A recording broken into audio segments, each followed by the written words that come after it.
saveur divine. Cette bonne nouvelle du royaume sera prêchée dans le monde entier pour servir de témoignage à toutes les nations. Alors viendra la fin.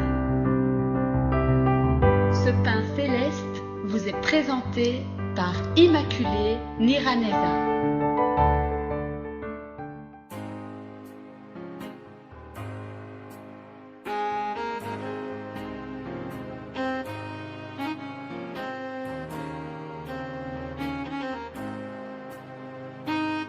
Shalom, shalom, très chers amis qui suivent l'émission Saveur Divine.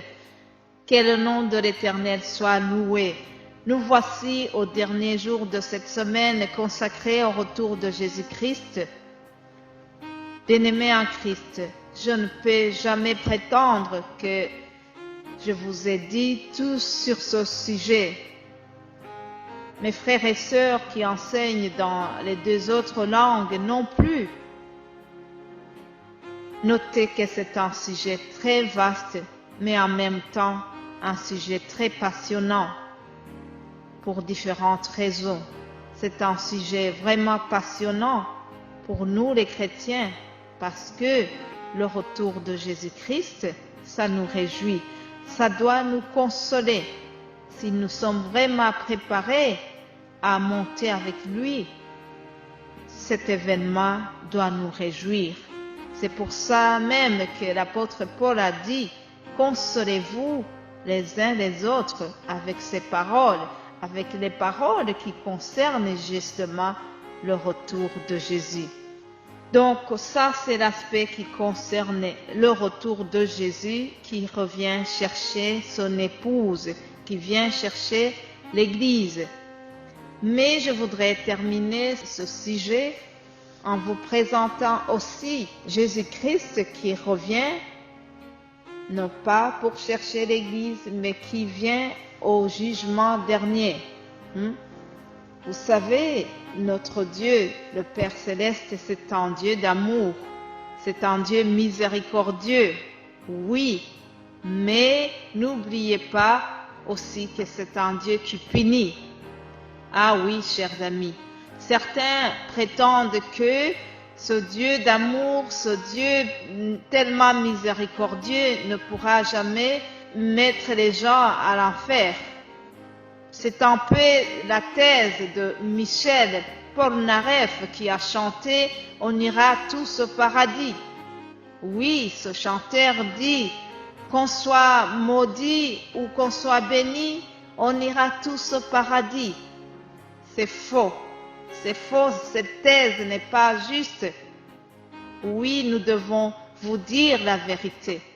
Chers amis, le Dieu de l'Ancien Testament n'a pas changé. C'est le même aujourd'hui. Ce Dieu qui a puni Lucifer et ses compagnons. Ce Dieu qui a puni les hommes au temps de Noé. Le Dieu qui a provoqué le déluge au temps de Noé. Le Dieu qui a puni les hommes de la ville de Sodome et Gomorrhe, ce Dieu-là qui a épargné Lot et sa famille, ce Dieu-là n'a pas changé. Il pourrait avoir la même colère aujourd'hui. C'est ce qui va se faire. Je ne viens pas pour vous faire peur, mais nous devons tenir compte de cela. Chers amis, il viendra un jour où Jésus viendra, non pas comme l'époux qui vient chercher son épouse, ça sera déjà fait, mais il y aura aussi un jour où Jésus reviendra pour juger le monde, ce qu'on appelle le jugement dernier.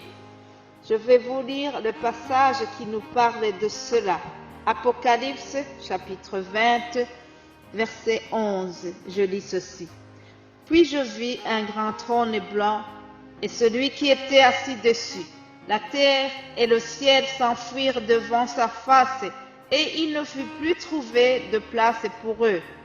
Et je vis les morts, les grands et les petits qui se tenaient devant le trône. Des livres furent ouverts. Et un autre livre fut ouvert, celui qui est le livre de vie. Et les morts furent jugés selon leurs œuvres d'après ce qui était écrit dans ces livres. La mer rendit les morts qui étaient en elle. La mort et le séjour des morts rendirent les morts qui étaient en eux. Et chacun fut jugé selon ses œuvres. Puis la mort et le séjour des morts furent jetés dans les temps de feu. C'est la seconde mort, les temps de feu. Quiconque ne fut pas trouvé écrit dans le livre de vie fut jeté dans les temps de feu. Ah oui, je sais que c'est un texte qui n'est pas agréable à écouter, mais c'est la vérité, c'est la parole de Dieu. En résumé, ce texte nous dit que il y aura un jugement.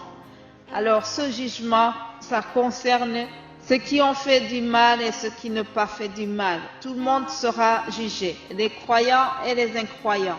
La différence est que les croyants seront jugés pour recevoir la récompense, tandis que les non-croyants seront jugés pour avoir la punition. C'est un peu ça. Certains seront jugés pour avoir la destinée éternelle, les autres seront jugés pour aller dans le feu éternel. Alors, Dieu met devant nous un choix, choisit la vie ou la mort. Nous avons encore le temps de choisir, nous sommes encore sous l'état de grâce. Il est encore temps de choisir pour que, lorsque Jésus viendra, que nous puissions avoir un bon jugement. Nous allons terminer ce thème en priant. Père Céleste, nous te remercions pour ce que nous avons pu partager. Seigneur, je te supplie de glorifier maintenant ta parole selon que tu l'as promis. Je t'en supplie, Papa, envoie ton Saint-Esprit dans le cœur de tous ceux qui n'ont pas encore cru en toi, tous ceux qui n'ont pas encore cru en ton Fils Jésus-Christ. Ta parole me dit que tu enverras le Saint-Esprit et c'est lui qui va convaincre le monde en ce qui concerne le péché, la justice et le jugement. C'est pour cela que je voudrais terminer ce thème en te suppliant, Père, déverse ton Esprit Saint pour adoucir les cœurs et les pousser à la repentance. J'ai essayé de faire connaître la réalité de ton retour avec mes faibles mots et ma faible connaissance, mais je crois à ta grande puissance qui peut et qui va accompagner ce que nous avons enseigné. Je crois que ta puissance va accompagner les paroles que nous avons prononcées. Père, je prie pour tous ceux qui vont écouter ce message, que chacun puisse faire un pas de plus dans sa relation avec toi en écoutant les messages. Sanctifie-les par ta vérité. Ta parole est la vérité. Sanctifie-nous afin que nous ne soyons pas désapprouvés après avoir prêché aux autres. Seigneur, je prie pour tout le monde qui vient d'écouter ce message. Aide-nous, aide-les à veiller, puisque nous ne savons ni le jour ni l'heure de ton retour. Nous avons prié au nom de Jésus-Christ. Amen.